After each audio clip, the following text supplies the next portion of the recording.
Hello दोस्तों, नमस्कार। मैं संदीप रावत। संविधान सभा के संवैधानिक विकास के चरणों को हम देख रहे थे, जिसमें आज हमारा टॉपिक रहेगा भारतीय परिषद अधिनियम 1909। भारतीय परिषद अधिनियम 1909 इसे मार्ले मिंटो सुधार भी कहा गया है। इस अधिनियम को समझने के लिए पहले हमें इसकी पृष्ठभूमि थोड़ी देखनी पड़ेगी। 1905 में बंगाल विभाजन की घोषणा होती है।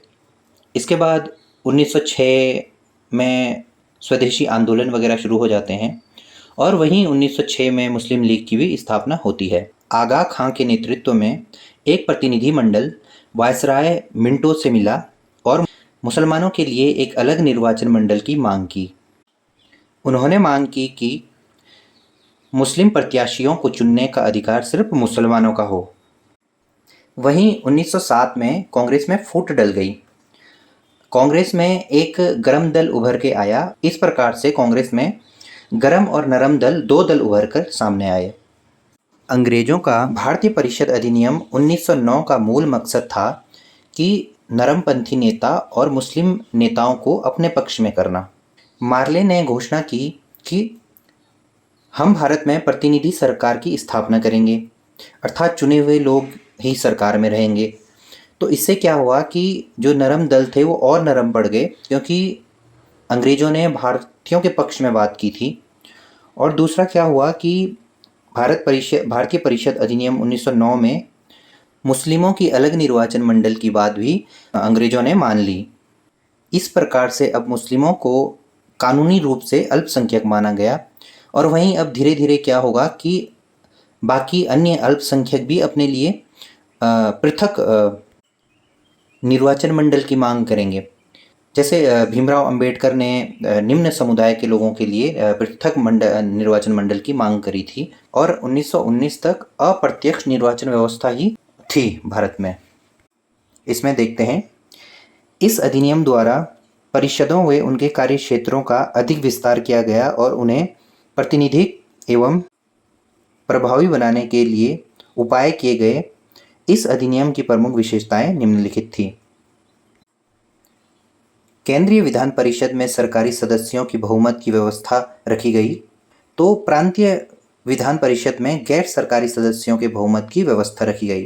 अर्थात जो केंद्र में विधान परिषद थी उसमें सरकारी सदस्य ज़्यादा थे, और वहीं जो प्रांत में विधान परिषद थी उसमें गैर सरकारी सदस्यों की संख्या अधिक थी। अगला जो इम्पोर्टेंट है, सत्येंद्र प्रसाद सिन्हा वायसराय की कार्यकारिणी परिषद में नियुक्त होने वाले प्रथम भारतीय थे। विधि सदस्य, जो एक विधि सदस्य होता था उसमें, तो वो सत्येंद्र नाथ सिन्हा को बनाया गया।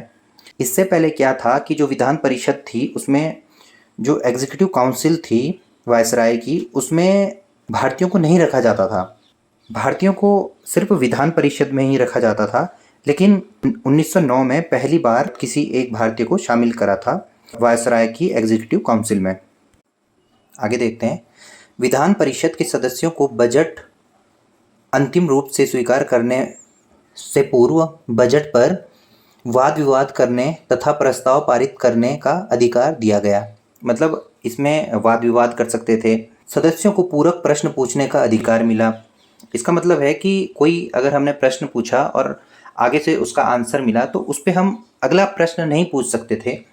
तो इसमें क्या हुआ कि पूरक प्रश्न पूछने का अधिकार प्राप्त हुआ।